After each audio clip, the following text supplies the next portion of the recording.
here. Mm-hmm. We have an excellent connection, so that's good. And there we go. Happy Saturday. Thumbs up. All right. Welcome back. Dr. Misak here again, just putting a show together to try to come up with some things to help you guys learn and understand more about a bioelectric concept and how you can just be healthy. We, in some way, we actually kind of have a show planned here. I mean, don't we? We do. Wow.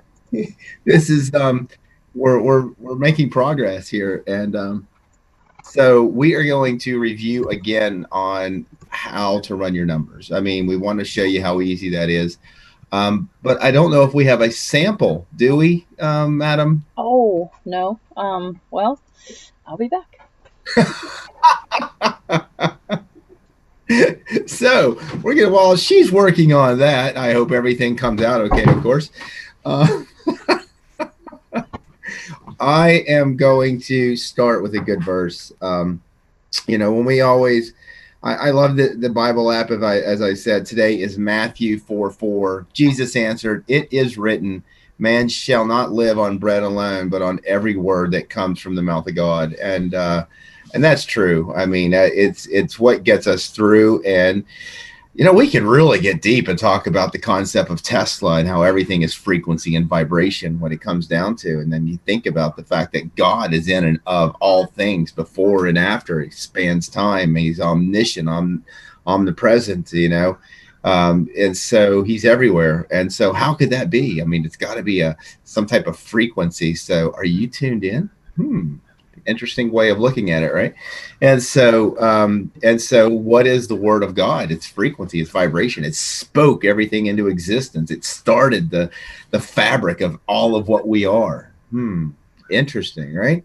And so I try to help people understand that this, what we understand from a mathematical and from a standpoint of what we're really dealing with, and what we are and what this universe around us and how it all works, is this electrical fascination. And Kerry Reams, that's who we bring back to, is the one who explained that, and he explained it on on both a subatomic level and on an atomic level, and he gave levels of how energy was utilized on these states, and how just genius people. He turned around and he could determine, based upon a measured variable mathematically, based upon that, it has to be this. He was poisoned, I think 2 or 3 times. I know 2 times of at least. He was in the hospital.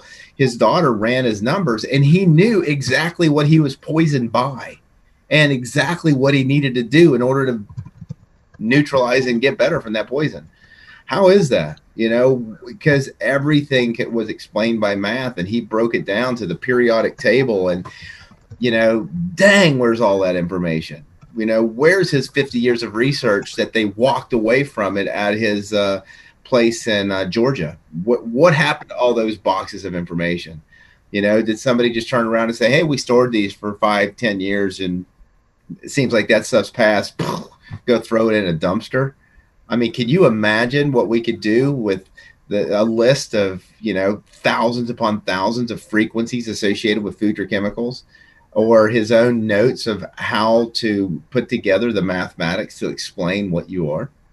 There's got to be some level of mathematics, or at some point, can we come up with the money to start putting these numbers into a computer system and have some type of a logarithmic program written for artificial intelligence that tracks many sets of numbers in association with many sets of symptoms. And next thing you know, we create a database that says, hey, these are your numbers. You need this. Is that possible?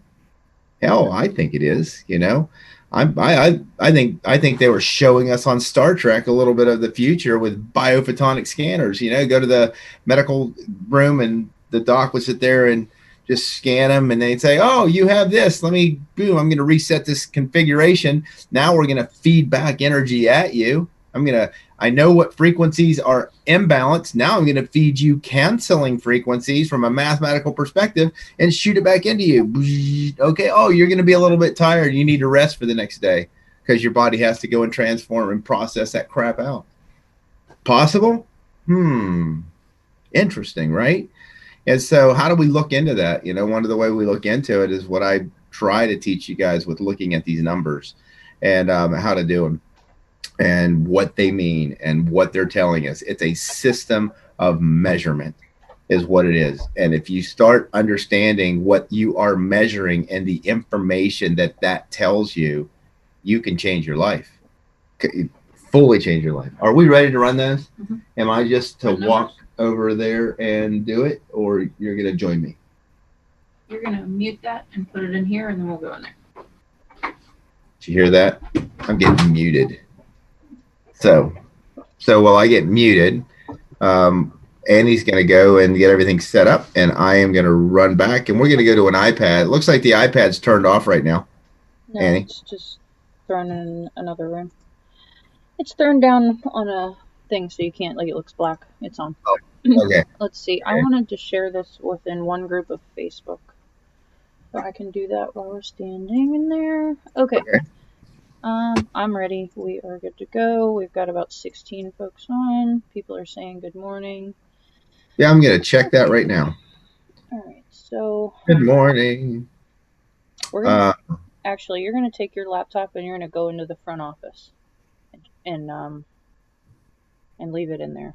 I think that's okay. You think it's going to give feedback? If you put it in this room, it will get feedback off of mine. Yeah, but if I just leave it muted, like the iPad, is that going to be a problem? No, that's what I had going on when we first started, and you were getting feedback from the iPad. Okay. Oh, all right. So. Well, people, it looks like we are going to play a little game of musical chairs. So while I walk this computer back and put it in the front office, Annie's going to go get she's going to go get, there you go. You guys can look at the tree of life.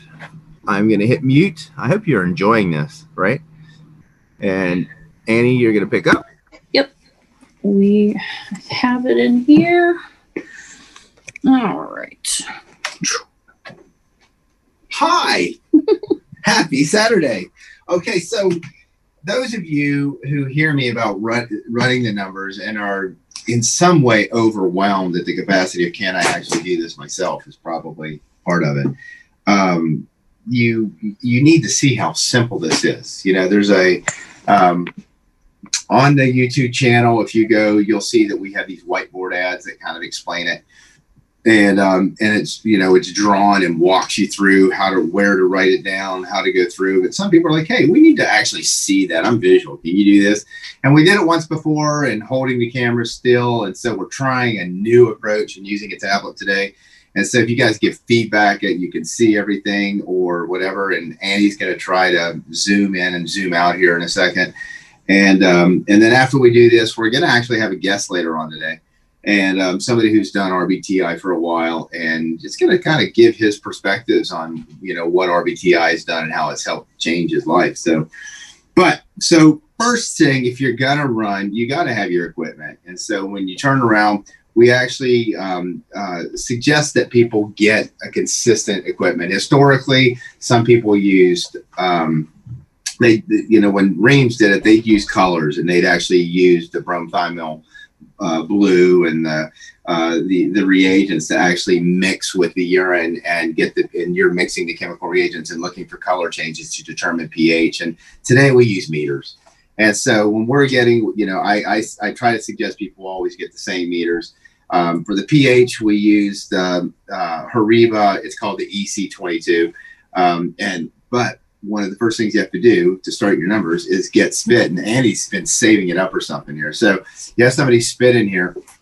And I'm going to write these down. You have somebody spit.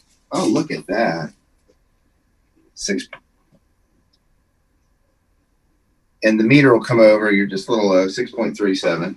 And so we always, whenever we record the numbers, we record them in the same place. And what I do is to show you how quickly you can run the numbers. You know, if you turn around, you turn on all your meters, you spit in it, you get your value, it pops up, it reads, that little smiley face come on it, and then you rinse it, you know. And so distilled water will rinse, you know, just rinse that out well enough. I just rinse it. The pH meter has a glass covered sensor. And if you push that with your finger, you will break it. And that costs almost as much as buying a new meter itself. So sometimes we'll use a piece of tissue and just let the tissue touch it to wick it off if we need to. I find that the trace amount of distilled water has not affected anything, and I always just shake it off, you know. So then you get your urine. We always have pipettes.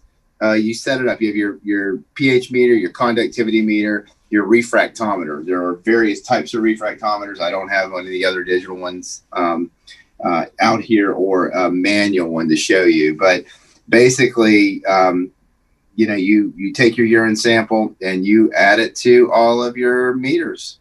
Okay. And so let that get a reading. And so then you get your readings from these. And so you already have your saliva pH. We've watched the meter. Now we got the urine pH. Holy heck, look at this, 6.44. This girl is doing well. 3.4 bricks. And then your conductivity meter says 14.77. So to actually convert the meter, this is microsiemens per centimeter, but to convert your conductivity reading to the C value that Reams taught, you have to take that value that's on there, 14.77 times 1.43. And so that gives 21.1. So we always use, we suggest the Hariba EC22. It's a conductivity meter that actually goes to these measurable values where you don't have to dilute urine samples. There's a lot of different conductivity meters out there, but some of them only read so high. And so you can turn around, and if you have a really, really high reading, some, you know, say we have an autistic or a hyperactive kid, he comes in here with a conductivity value of 65 and they're like this all the time, you know, and it's because how they're unable to process some of these things. If you have some of these conductivity meters that need dilution, you'll turn around and you'll put your urine in there, boom, it's maxed out. So you dilute the urine, you turn around and run it, boom, it's still maxed out. So you have to dilute that urine again, another dilution, and then you're doing the dilutions to calculate how high the value goes. It was a pain in the butt, just so to be honest. And so for efficiency's sake, the EC22 is retie enough. And again, whenever you're cleaning these meters, we just turn around, spray them out. And whenever you're cleaning your conductivity meter, you just spray out these holes really well. And I just shake the water out until your meter reads 0 or 1. You have flushed everything off of the meter to where it's, you know, you've cleaned it off to where there's nothing there left on there. So now we have the first 4 numbers. To get number 5, you know, we can turn around and look through the urine. So we always kind of get oh, Andy, look at that disgustingness. So you turn around. Terrible. So you turn around, and when you put a pen light through it, you can see the beam of light. So the beam of light does go all the way through it, right? But you can also see multiple little cellular debris and stuff. And depending on the thickness of that cell debris is how you gauge it. If you can see any particles, like one particle floating around in there, for every particle you see, there's 20,000 that you do not see. And so when you're looking at this, if you see particles floating, Reams explained that you have at least 4 million particles in here. And the ideal is 0.04, so 40,000 particles. And you can't even measure that by looking at through your eye or observing it. You can guess, you know, and so unless people who are out there saying, I've got a 0.1 or a 0.3 or a 0.04, you know, value on their cell debris, I want to know how you're doing it, because in order to have that low of a value, you can't see the particles. So I'm assuming all of you have microscopes, you know, because that's what Reams did, is he put everybody's urine under a microscope, and then he figured out, you know, he counted and figured out what was there.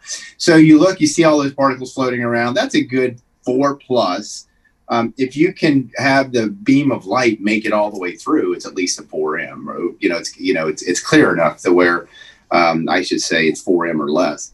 But when it gets to the point that that beam of light does not make it through from one side to the other, and it's so cloudy, that's a 4 triple plus. So we kind of scale it. 1 plus is you start seeing a few floaties. This is like a 2 plus. It's pretty clunky in there, and so now we got the first 4 numbers, our first 5 numbers. So how do you do the nitrates? And that's the one that everyone is scared of, because you're using these chemical agents. And when you get a urea kit, you always set it up the same way. It'll come with these bottles, and you can transfer, when you get it, the chemical reagents into the bottles that they give you. But the first one's the universal extract solution. You can buy, things to refill it back up. And then the second one, this is the sulfuric acid. This is the nitrate solution. This, you get that on anything and it's going to eat right through it. You can see that there have been burns on this table in the past. It goes through paper towels. It'll go through your skin until it gets to bone. It gets neutralized. Do not get this on you. So in reality, you should be wearing gloves, and I am not wearing gloves. And so if you're going to do this, we do keep gloves, and our staff always puts nitrile gloves. They're right in the drawer, and we always have gloves on when we're doing this at the office. So this is a bad example. Do not take my example. And then finally, you have the nitrate solution, and this is the one that tells those ammonia levels. So what do? We get your urine, and I like to make sure your pipettes are kind of standardized. I found these ones that really work well. But you get 1 drop of urine, plop, and then you take the universal extract solution, and you get 6 drops. 1, 2, 3, 4, 5, 6, right? I always squirt everything out before I put them back in. Because these things, the rubber can actually wear, particularly on this nitrate solution, and rot. Now, we have a glass dropper and what do? You mix it. And so you squeeze this thing. Typically, I say squeeze it about 120 times and get it at least for a minute. I kind of count it as I go along in my head. Let me get through here.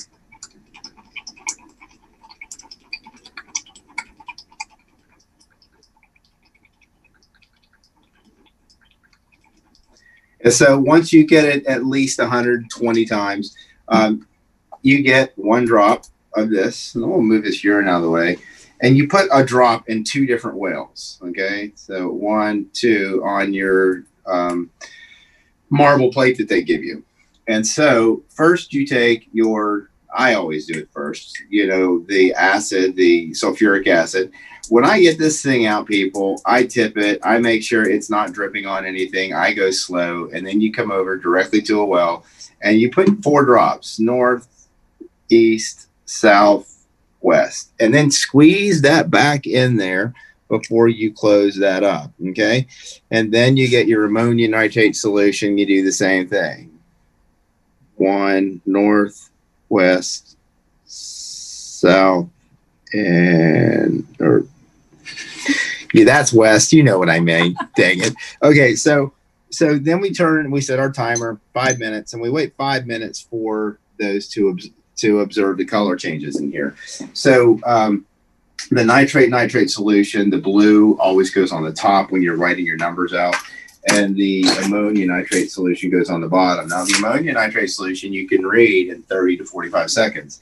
So when you come over, and so we're right now almost at 30 seconds. And so you can come over here and you can see the color, right? It's a yellow, and then we have a chart to go by. Now, sometimes they'll form these rings inside, and you actually have to just slightly swirl it to see that. But you can see that's a nice, even, consistent color. A little bit on the darker side, not quite a 6, not totally an 8. So I'll give that a 7.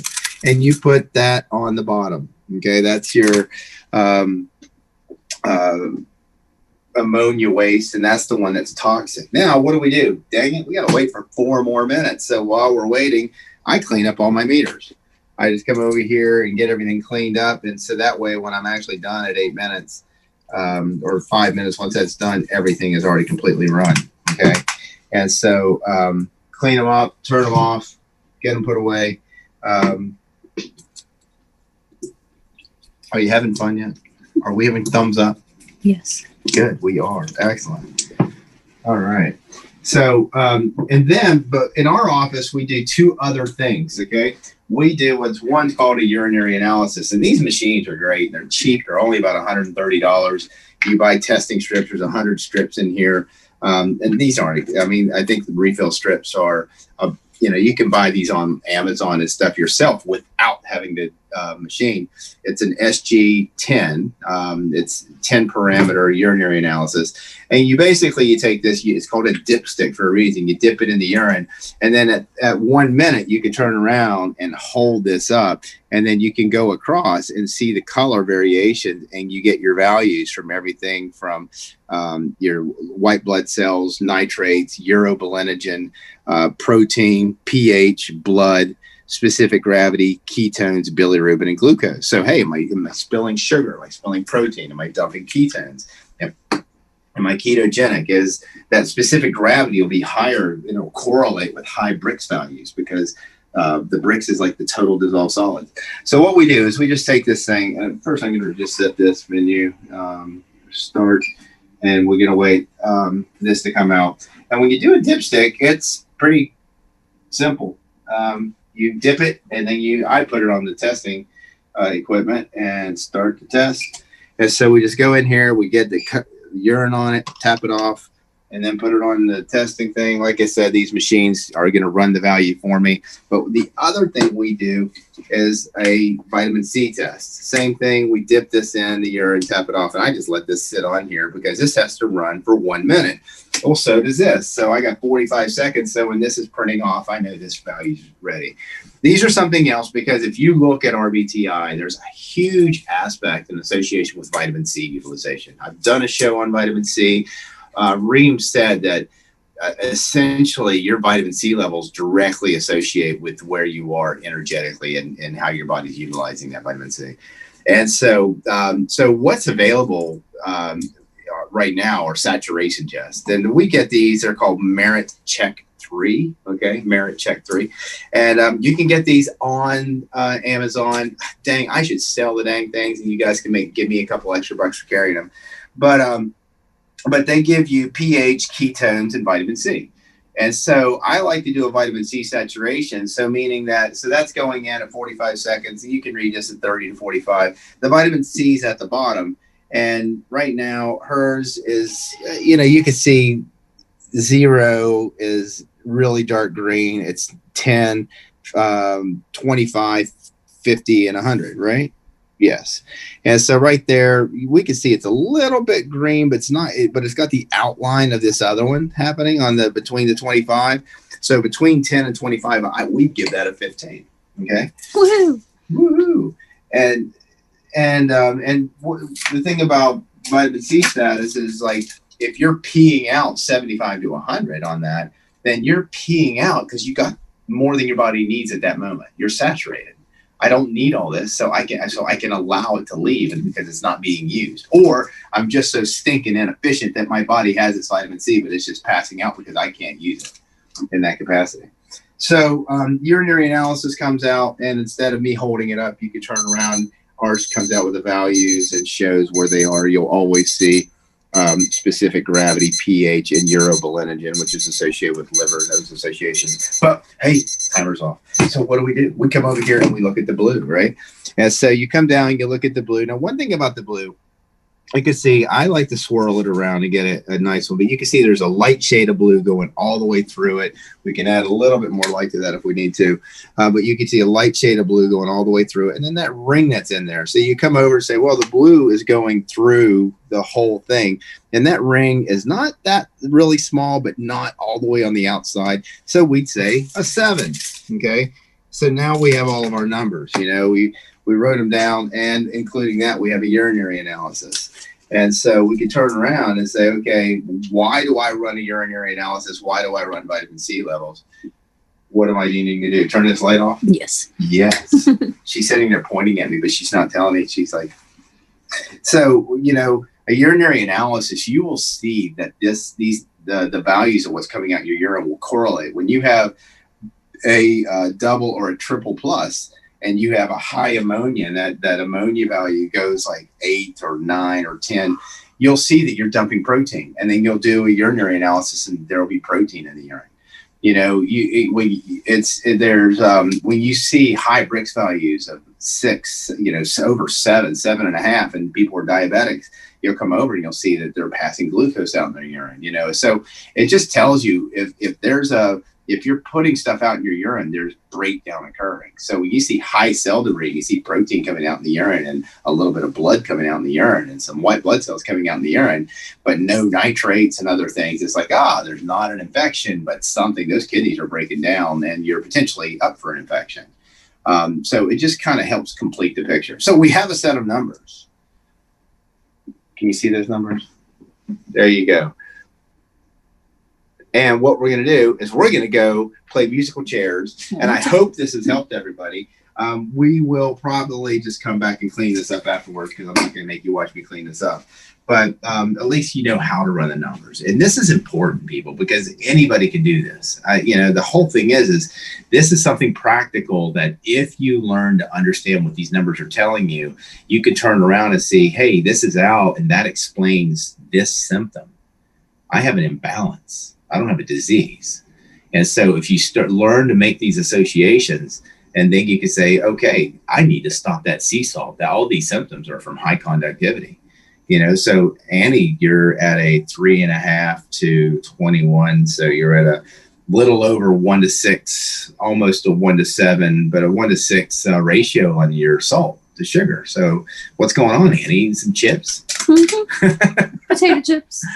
So these numbers tell you what's going on, people. It tells you how your body is interacting with what you're putting into it. You're getting a measurement of your efficiency of your diet. So are you eating right for you?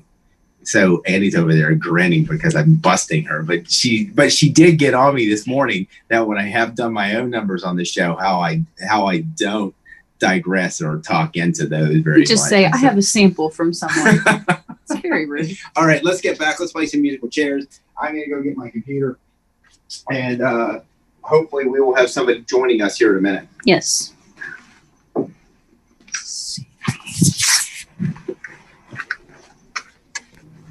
Okay, now let's carry my computer back and let's get back to my comfortable seat. And I hope you guys are enjoying this. I will probably look and see who said hello and get an idea of this morning time. Hey, I don't see anybody else on the show. That's because I'm not here. Here we go. I think we transitioned good. Okay, good. Okay, so let's see who we have out there today and say hi real quick. And before we move forward, let our guest in as well. Oh, good. I have been so we got Diana, Marcia, Marty, Leah, Q Plus. Oh, look at you guys. Thank you. Same people. Thank you for being here each week. I really do appreciate that. Happy Rush. Yeah, Rush. Oh, Hashanah. I'm assuming that Rosh Hashanah is a Jewish thing that I should be aware of. Good morning, Lauren. Let's see. We did have Philip. We did have Philip jump on. I muted him, however. Okay, good. Okay. Philip, you can hear. Philip, you are turned sideways on your screen there, bud. That would have been interesting. Let me see. Prophet Bear, I'm going to have to archive this video. Hey, by the way, Annie's keeping track of kind of what we're doing here and writing down. Oh, yeah. So we have somebody who is each week trying to make a post on Facebook to give people a highlight to what we talked about and put the link on our Facebook page. So I think we're doing that both at Doc Misak Facebook and on Pittsburgh Alternative Health. Hey Philip, you are appearing to be muted. I'm not sure. I have to ask you to unmute, and I did that, but there it goes. Okay. Yeah. Okay, good. Okay, so we have um, I'm going to bring some Philip on here in a minute. Let me look here. Linda says, question, how does the time elapsed between eating and testing affect the numbers? It takes me an hour to eat my big salad, and then I wait an hour and a half after I finish. Correct. What we're doing, the window that's recommended is 1.5 to 2 hours after you take your sample. That gives you enough time to disintegrate, put it into solution, absorb, and distribute the energy from that food through your body. And so when you look at it from a pharmacokinetic standpoint, absorption, distribution, metabolism, and excretion, right? From a measurable standpoint, what the urine is telling us is enough time to absorb, process that, and start kicking the waste out from the energy created. So you eat food, you build up some energy. That energy causes these metabolic processes to occur, and your body has to get rid of the waste during that process. And how efficiently is it getting rid of it? That's what we're looking at. We're just looking at efficiency. So, but that's you're doing it correct. Good morning, Betty. How you doing? Good morning. Good morning. Good morning. Good morning. How to properly clean the equipment would be good to know too. Yeah. Where do we buy the SG10 urinalysis machine? I get it through a company, and I probably could get one for you. I don't know if they make them. We get it through McKesson, and if you can't buy it through the without being a wholesaler or a medical person, let me know. Because it's just a general piece of equipment, but you do need to get the same testing strips to go with it.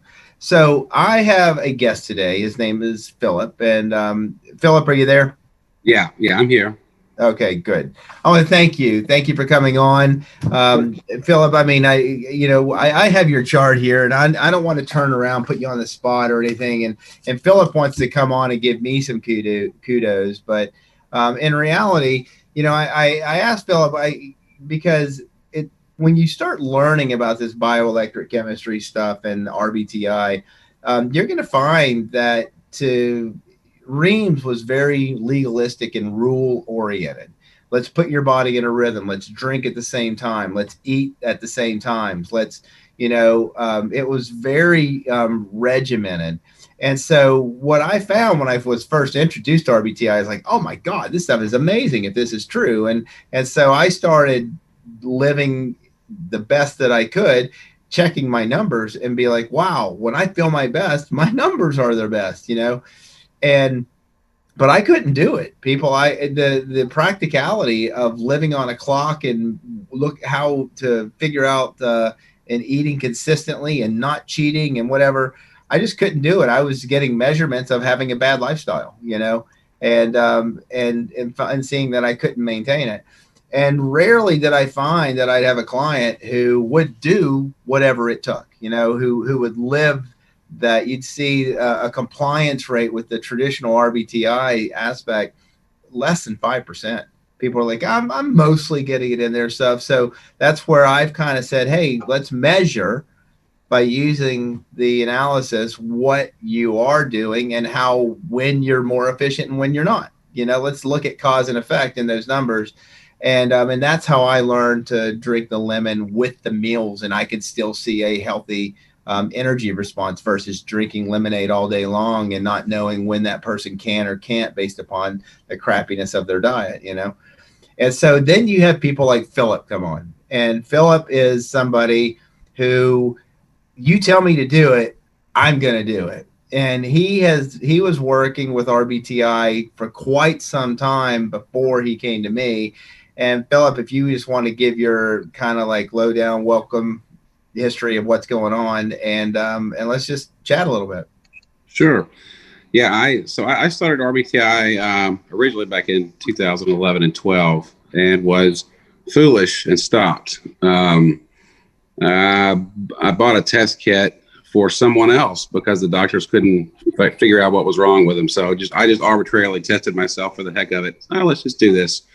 Turns out I was very, very ill. And I decided to obviously start the program again. And I'm very regimented, very disciplined.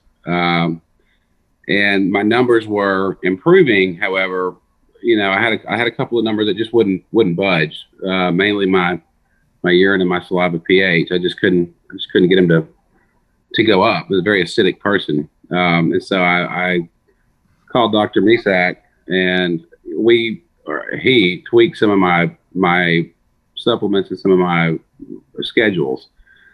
And I'm looking at it through kind of his advice as more of a cause and effect type thing. And so since I've been doing that, where my urine pH used to be, 5.8, 5.5, now it's 6.2, 6.4, 6.6. And my saliva pH is finally starting to move in an alkaline direction. It's not there yet, but it's on the upward trend. And that's kind of what I look at is, how do I get this to go in an upward trend is all I want. Because if I'm moving forward, I'm not moving backwards. True. I mean, that's one of the things that I find is that everyone wants to say, hey, what do I do? And get those numbers to pop in back in place immediately. And that's not the case. What you're doing is you're looking at your energy efficiency, and the problem is that the time it takes. So Reams explains what he called the X factor, and that's something we're going to have to talk about at some point, but the X factor is the amount of time that if you have perfect chemistry, okay, say you are in that A range and perfect chemistry, and how many people are documented as actually having perfect chemistry? I hear, 2 people who have made claims at one point that they had perfect numbers, and but what's the validation is their own stories. I have had a guy who really got down to almost perfect. He was down to 6/3 on his nitrates, and he's like, okay, I've done this, I've lived a life, I've done everything I needed to do, I feel great, but I'm not going to play this out until those last bit of nitrates go down. And so, but he just was a testimony of how well he felt during it. But when you're looking at the aspects of that X factor, is that if you are in the A range and you are up to 20 years of age, it still takes 6 months for your body to fully turn over if you're perfect chemistry.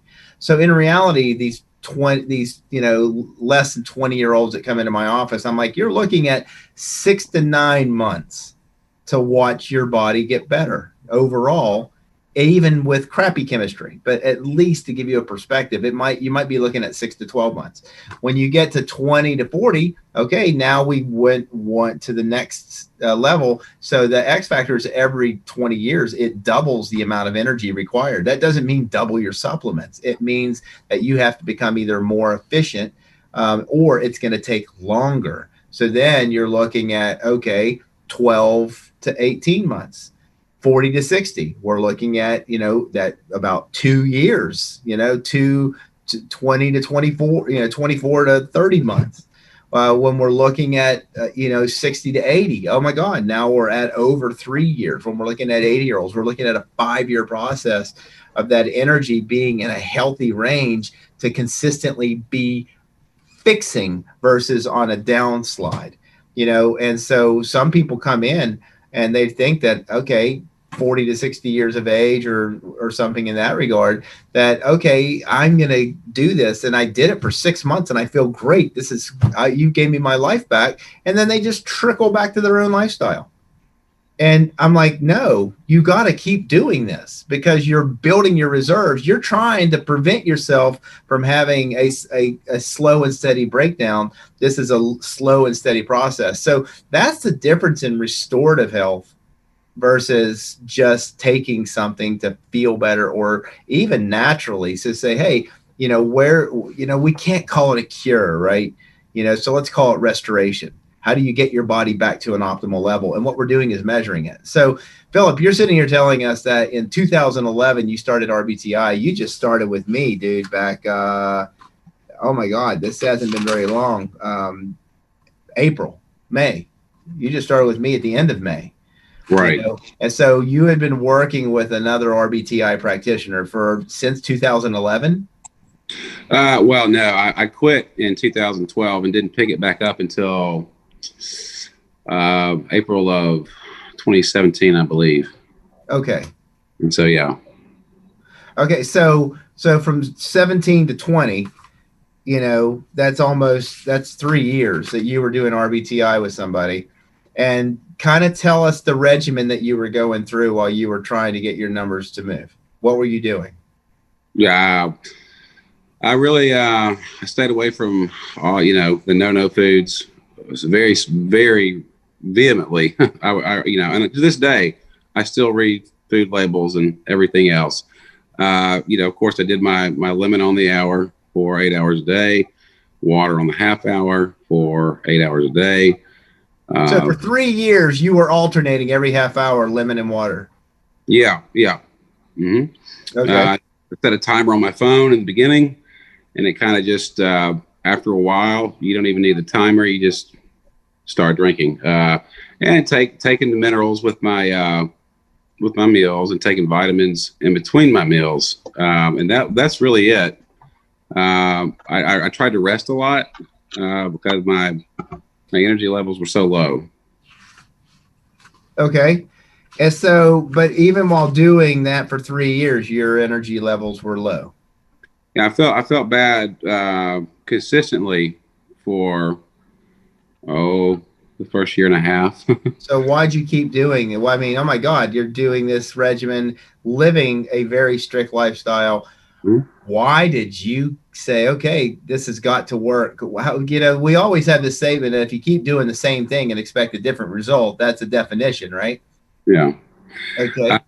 In my case, it was kind of a do or die type thing, really. And so when you're faced with the decision of, I can either, the medical route couldn't help me. I don't believe anyway. And this was kind of my last chance or last stance to, to have a life.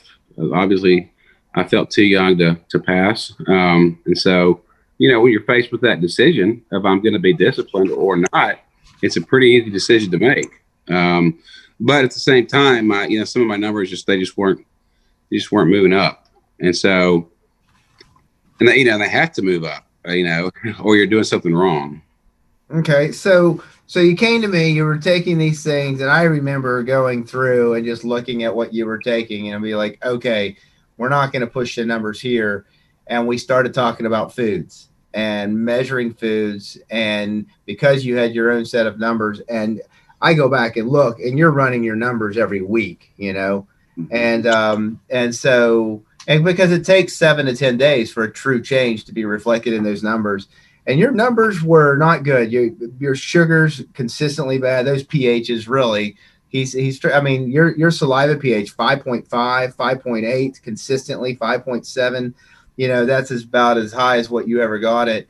And saliva dictates the strength of that bile, so that you're not going to assimilate any damn thing that you're eating, because your ability to turn that food into water or into a liquid substance that can get absorbed into the bloodstream it wasn't there. So were you pounding digestive aids, enzymes, betaine hydrochloride, any of that type of stuff too? No, and no, I sure wasn't. I wasn't really doing anything to help the saliva pH other than just follow the program and just pray that it would improve. So you came in, and what do? I'm like, you're so far away. I'm like, okay, let's stop eating based upon the blood type. Let's look for foods. Let's start measuring your foods. I want you to check your Brix and your pH of your urine consistently. I drastically went over your recommendation sheet, and you were on all these supplements, and I go down and I put, to increase or decrease, how much you're taking and whatever.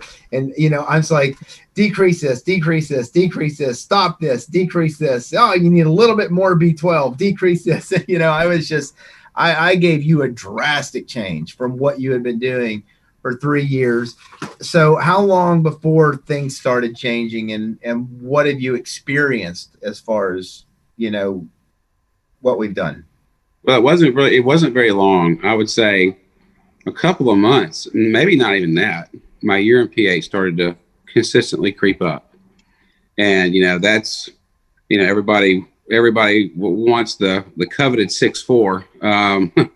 And so, but what I started doing is, every time I had to use the restroom, I would check my sugar and my bricks every time. And I still do. But I started looking, based on some of our conversations, I started looking at, well, what is this food doing to my pH? What is this food doing to my bricks? If my bricks, shoots up an hour and a half, 2 hours later after I eat, and my pH goes down, I know it's something that my body doesn't like, and I don't need to eat it. And so, so what you just said was a basic explanation of what I've kind of told people. But that's where, how do we make this practical? Because I'm going to be honest, how many people out there are actually going to test themselves every bit like you? Because it depends on their health level, their level of where, am I really screwed up? Can I deal with my symptoms? Can I not? Or do I really want to know that I can't eat chocolate before I go on a show? You know what I mean? So, they're going to turn around, and how many people are actually going to do that? Not as many as we would hope, but anybody who really, what I'm trying to make the point of is that if somebody really wants to understand what their diet is doing, tell what, how doing that, what it helped you in creating your diet and understanding that. Sure. So I started keeping a food journal. Because you and I had talked about it, about, different foods and how it affects your chemistry. And so I started keeping a food diet. And, it's really not that difficult to test your bricks and your urine pH all the time. I mean, it literally takes maybe a minute. Oh, yeah, I know. And so it's not that big of a deal. It's just, that part is just getting yourself into a pattern, and which was pretty easy. But what I discovered through our conversations was, I eat this, it's cause and effect. No one wants to talk about the beginning of the equation, the CS, before the bricks, which is common sense. And no one wants to talk about that. No one, except, you started talking to me about that. And I thought, you know what, that makes sense. If I eat this, and, we're trying to push the numbers anyway through supplementation. Why not try to, if you know that you're acidic on your urine pH and you eat some green beans, and an hour and a half later, your pH goes from 5.8 to 6.2 or 6.4, you know that those green beans, they helped you. Your pH. Right. And so, I just started looking for different things I could do through our conversations to get that up. And now it's consistently staying up, and my saliva pH, I've been kind of experimenting with some different things to get my saliva pH to come up, and it seems to be working. And it's all mainly through the dietary choices that I make. And so, it's really interesting, because if you study RBTI, you go back and you look, everybody talks that diet's important, but nobody teaches diet until Betty Reams came back onto the scene. And so Betty came on, and she'll tell a story of when she told Laverne what she wanted to do, her sister, and Laverne's like, oh my God, yes, people need to know that you can eat and change those numbers. It's not about pushing more supplements on people. And so, but it does take diligence, and keeping a diet diary and watching your bricks and your pH and your urine pH consistently, which is cheap, people. You can buy a cheap refractometer and pH strips for less than $75, and you can learn your patterns. But if you start improving that energy efficiency and you're feeling like crap, well, that's where you need to run your whole set of numbers to get an understanding. But you can still learn your diet, because it doesn't mean that you have to give up what you love forever, right? It means that if you cheat, your consequences, both measurably, and if you start testing every time you pee, I'm sure that when you ate something, how long did it take before you noticed your numbers falling back in sequence and feeling right again? Oh, I could tell before now I'm to a point where I can tell before I even check my bricks or my pH. I feel it. I can feel it and know, but I do run the bricks and the pH as a, because you can't just go off your feeling. But it's really not, RBTI is, is very complex in most aspects. But if you try to break it down to more of a cause and effect simplified approach, it really, you don't have to know the 2600 to the 2600 differentials of what those numbers mean. But you do know but if you can figure out what you need to do to improve your health, I mean, so now I have one bad day for every 10 good days now. Whereas before, every day was bad. And when you have your own business and you're under a lot of stress, especially working in the financial industry, you've got a lot on you as it is. And when you're having to work like that every day, 10 hours a day, feeling poorly for a year and a half, it wears on you. You mentioned a lot of good things, though. I mean, you've talked about self-awareness. Now I know when I need to drink, or I know when I've eaten something, or I know when I need to eat something. And so the thing that self-awareness is huge, Philip. I mean, so many people don't get there. They just they eat because they don't know what to do, or they feel away, and so they're just emotional eaters. Like, okay, I know I don't feel right, so I'm going to eat. Gives them some sort of comfort, but it doesn't necessarily mean that's what they needed to do. And so the reason that I brought you on the show is because of your diligence. And for me, that I appreciate that. I mean, that is something that is somebody who it shows that what we're talking about is true, because so many people, we live by the moment, and we have so many stressors that come on, whether they be mental, emotional, or whether they be physical or something of that effect, that we don't have this consistency, or I just know that I feel bad, but who really takes into consideration that you can measure how bad you feel? That's right. That's exactly right. And so you are somebody who has that diligence because you had a health motivator to do it. And I thank you. You're making what I teach seem like it's real and possible for anybody to do. I thank you. Well, thank you. And it's really quite easy. You can throw out all of these complicated ideas that you have in your head. Now I still drink I played around with the lemon, I played around with the lemon, and so in my, everyone is different. Everybody's body, if you want to say, is different in the chemical changes that happen. So in my case, if I go off the lemon, I have this immune response that happens, and I can tell it in my hands. So I say, okay, if that happens, I know that I need to drink my lemon consistently.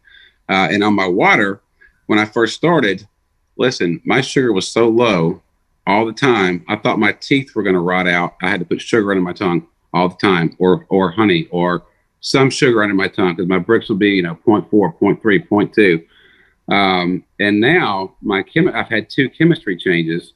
And so now I can drink water every hour on the hour up until, say, 3:30. And then I can pick it back up at 5 and drink it from 5 to 10 p.m. every 30 minutes. And my Brix never goes below 2. Or it might go to 1.5. But anyway, it regulates that Brix and it keeps it consistent. So it's all about, like you said, it's all about trying something, see what happens. If it's working, keep doing it. Right. And I've even talked to you about time of day. Like you mentioned, just like drinking water more in the evening. And then you have discovered an incredible thing that people have as low saliva pH, a little bit of protein in the evening. And then your saliva pH this is the first time you've ever seen your saliva pH get up near 6.4. That's ever. Right. I mean, you were here, it was 5.5, 5.7 when you first started with me. And then you were at 5.8. And I'm like, okay, let's do this, and then you got it up to 6.0. I'm like, holy crap, it's all moving in the right direction. And now you're reporting in the evenings that you can get it up to 6.4. 6.6 even. Yeah. And so Paul Braddock was on a few weeks ago, and he said that Dr. Ream says that if you get the urine number, the urine pH to go in, all the other numbers will follow.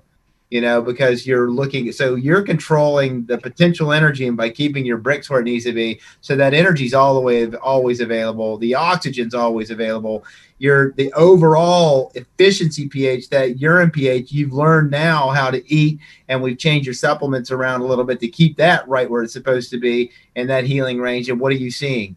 You're seeing your saliva pH come up, and your nitrates have had a problem over time as well, and they're starting to restore. And so I gave you a sheet of paper by a guy named Thurman McCoy out of Australia, who did this little thing that says, hey, if you're running a whole set of numbers and you want this value to move, but none of the other numbers, eat this food or whatever else. And he was not Reams, but I call it an RBTI perspective. It was somebody who made observations. And at this point, I think with the way you're testing yourself and keeping track, that you could create a sheet of paper like that and make a modification like, hey, that I do this and it changes that number. And people like you are what we need in the RBTI community that keep track. And we need that computer system that collects the data and says, hey, we consistently eat green beans and the pH comes up. You know what I mean? Mm-hmm. And we need.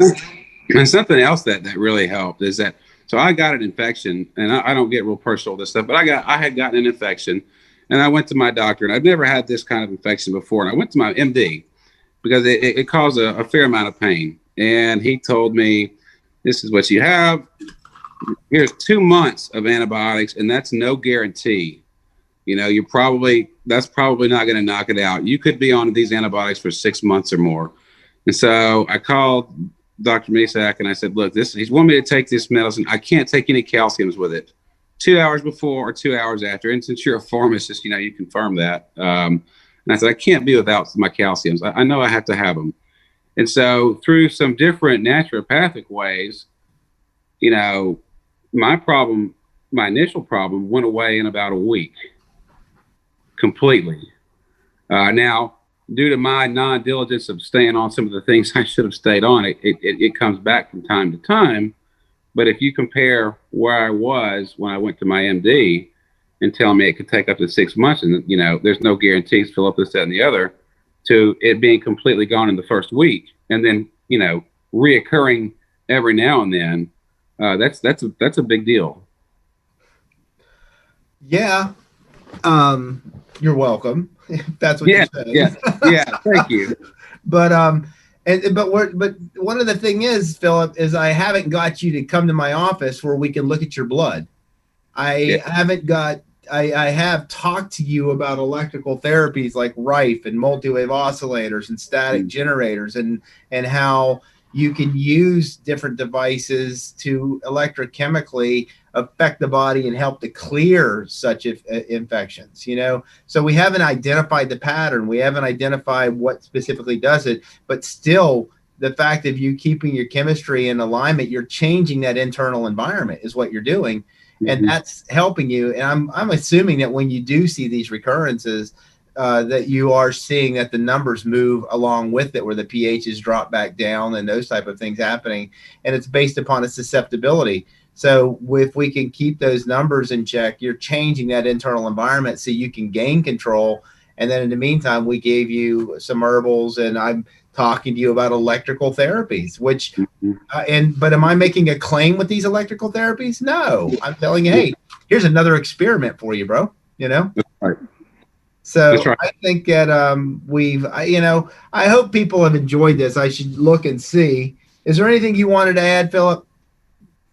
No, other than, I really think that the common sense approach that you talked to me about is really the way to go. Cause and effect. You don't have to be some kind of RBTI master to realize that certain things happen to your body when you do certain things. And just take a minute when you have to use the restroom to test it. It doesn't take but a minute, and and you'll know a lot of information.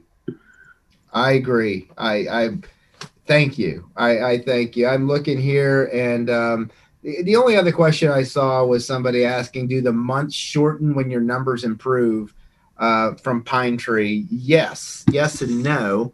Reams talked about having perfect numbers and it taking that X factor. So before you saw that full return to an ideal state of health. And so because nobody really gets perfect numbers in today's day and age, but I see people get into the healing range and stay there. If we can get you into the healing range, you will, instead of the 6 months that Reem says, it still might be 9, but yes, you do see the aspect of feeling better relatively quick, but where you don't have to keep living the same lifestyle to see your numbers just stay stable in that healthy range. It still takes some time, and it is a lifestyle, people. You learn it as a lifestyle. Could you describe it any other way than a lifestyle, Philip? I don't know what else to say. I would say lifestyle is an excellent term for this. It's not a diet. It's not a, program. It's a lifestyle. Yeah. And like anything else, once you get used to it, it's quite easy. Thank you. I think that it's huge because everybody's always saying, well, which diet do I do out of the 1,000 that are out there offered, and this is one where your body determines the diet by you measuring it. Right. And that's kind of, that's kind of what you help me understand is that, don't hit your head against the brick. Don't continue to hit your head against the brick wall. Change some things up, measure what's going on. And Philip, you control your destiny. You control your future. Do this, and then you will be able to see different patterns. And that's helped me look at, a full set of numbers and see different things going on that I hadn't been able to see before. Oh, well, this person has, well, I'm not going to go into that, but it helps you identify a lot more patterns within the numbers, and you can use that cause and effect relationship to see what you need to do to change. It's quite easy. Excellent. Thank you, sir. Thank you. Thank you. So, Annie, I'm glad that you had everything to speak about today. Do you want to say any closing words? Lots to say. No. We need to maybe run some blood next week. How far away are you, Philip? I'm in Tennessee, so I'm a little ways away. No, it's a great show. I'm glad you came on and we're able to talk about this, and like the cause and effect kind of thing too, that you can figure it out on your own. Your medical doctor is gonna leave you hanging. I love RBTI. When I found it, it was like I looked for that little snapshot of health for a long time to tell me if I was healthy or not, what was going on. And whenever I found it, it was like, eureka, we found it. So I'm glad to hear that you have the same kind of experience with it. I have, and listen, thanks for having me. So everybody, thank you again. I hope you enjoy the show. Again, next week, we ask you to hit that thumbs up. We ask you to please share these shows. And until next week, just take care and God bless you all. Thank you.